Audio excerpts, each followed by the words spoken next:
নমস্কার প্রত্যেককে আমার তরফ থেকে আন্তরিক প্রীতি শুভেচ্ছা ভালোবাসা অভিনন্দন জানিয়ে অ্যাস্ট্রোলজার জয় শাস্ত্রী আগামী 19 নভেম্বর তারাপীঠ মহাশ্মশানে মহানিশায় বিশ্বশান্তি যজ্ঞ যারা উপস্থিত হতে ইচ্ছুক বা যারা বিভিন্ন জায়গায় আটকে আছেন কিছুতেই সফলতা অর্জন করতে পারছেন না, বিভিন্ন দিক থেকে শত্রুর আক্রমণে বিপর্যস্ত হয়ে আছেন, তাদের জন্য বা কালসর্পদোষ ভৌমদোষ এই সমস্ত দোষ যাদের আছে সেই সমস্ত দোষ যদি থেকে থাকে সেগুলো খণ্ডন করার জন্য তারাপীঠ মহাশ্মশান এক পবিত্র জায়গা। এই মহাশ্মশানে প্রত্যেকের নিজ হাতে আহুতি প্রদান করানো হবে। চেষ্টা করবেন আমার কন্ট্যাক্ট নাম্বারে কন্ট্যাক্ট করে বুকিং করে তারপরে আসবেন, তাহলে আপনাদেরও সুবিধা হবে আমারও সুবিধা হবে আপনাদেরকে প্রত্যেককে ধীরে ধীরে কাজ করাতে। প্রচুর লোকের ভিড় হবে, চেষ্টা করবেন হাতে একটু সময় নিয়ে আসার। আজকে আপনাদের কাছে এই 2025-এর বিদায় 2025-এর বিদায় বেলায় আর দুটি মাস যেটি চলছে, এটি নভেম্বর আর ডিসেম্বর, এই দুটি মাস বাকি। এই দুটি মাসের মধ্যে কোন কোন রাশির জাতক জাতিকারা বিশাল বড় জায়গা পেতে চলেছেন বা মালামাল হতে চলেছেন তাদের সম্বন্ধে আমি দু একটি কথা আপনাদের কাছে তুলে ধরব।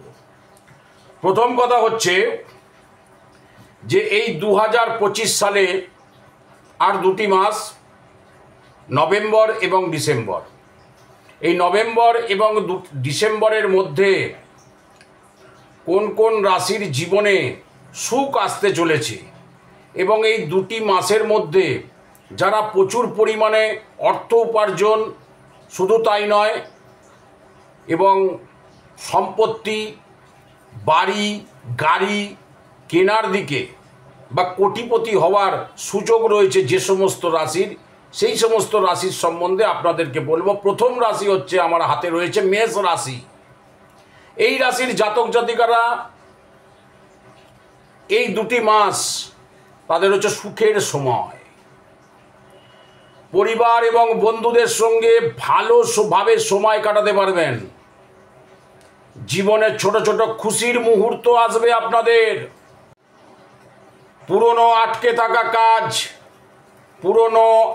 থাকা কাজ আপনাদের সম্পূর্ণ হবে এবং মনোবল বৃদ্ধি পাবে, মানসিক শান্তি এবং জীবনের ভারসাম্য বজায় থাকবে। প্রতিটি ক্ষেত্রে একটা সফলতার দিক নির্দেশ করছে এই মেষ রাশির জাতক জাতিকা নভেম্বর মাস রানিং, নভেম্বর এবং ডিসেম্বর মাসের মধ্যে। এরপরে যে রাশিটির কথা বলবো সেটি হচ্ছে সিংহ রাশি। এই সিংহ রাশির জাতক জাতিকাদের জন্য এই সময়কাল অর্থ লাভের বিশেষ সুযোগ হিসাবে পরিগণিত হচ্ছে। চাকরি যারা করছেন তাদের ক্ষেত্রে উন্নতি প্রচুর পরিমাণে দেখা যাচ্ছে এবং ব্যবসা যারা করছেন তাদের ব্যবসার বিনিয়োগের ফলে ইতিবাচক পরিবর্তন আসতে চলেছে। হঠাৎ করে আয়ের নতুন উৎস তৈরি হবে এবং আর্থিক পরিস্থিতি আপনাদের মজবুত হবে। জীবনে সুখের হাওয়া বইবে আপনাদের।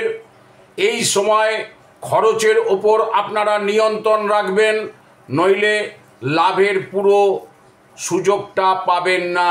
লাভের পুরো সুযোগ পেতে গেলে খরচা নিয়ন্ত্রণ করতে হবে এবং তার সাথে যারা ব্যবসা বা চাকরি করছেন তাদের উল্লেখযোগ্য উন্নতি চোখে পড়ার মতো। এরপরে যে রাশিটির কথা বলবো সেটি হচ্ছে বৃশ্চিক রাশি। এই বছরের শেষ দুটো মাসে বৃশ্চিক রাশির জাতক জাতিকাদের জীবনে সুখ স্বাচ্ছন্দ্য বজায় থাকবে। কেরিয়ার এবং ব্যবসায় নতুন সুযোগ আসতে চলেছে। পুরনো পরিশ্রমের ফল পাবেন আপনারা। সমাজে এবং বন্ধুদের মধ্যে মান সম্মান আপনাদের বৃদ্ধি পাবে। স্বাস্থ্য ও মানসিক পরিস্থিতি আরও ভালো হবে, যাতে জীবনে ভারসাম্য ও সফলতার উচ্চ জায়গায় পৌঁছতে পারেন আপনারা এই রাশির বৃশ্চিক রাশির জাতক জাতিকারা। এরপরে যে রাশিটির কথা বলবো সেটি হচ্ছে ধনু রাশি। এই ধনু রাশির জাতক জাতিকাদের কাজে সফলতা পাওয়ার সম্ভাবনা রয়েছে এই দুটো মাসে। নতুন প্রজেক্টে যারা হাত দিয়েছেন তাদের সেই ক্ষেত্রে উল্লেখযোগ্য সাফল্য, যারা পড়াশোনার দিকে আছেন এই ধনুরাশির জাতক জাতিকারা তাদের কেরিয়ারে উল্লেখযোগ্য সাফল্য অর্জন করতে পারবেন।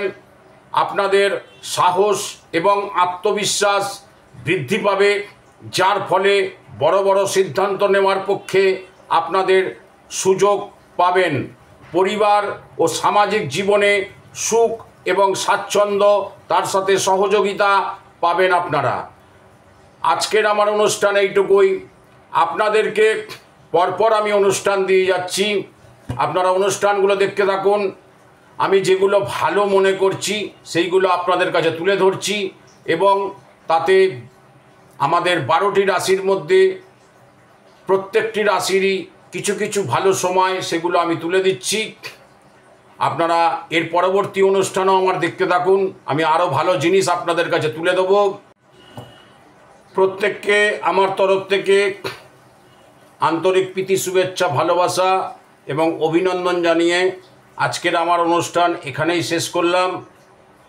জয় গুরু বামদেব কৃপা হি কেবলম, জয় মা তারা মা কৃপা হি কেবলম।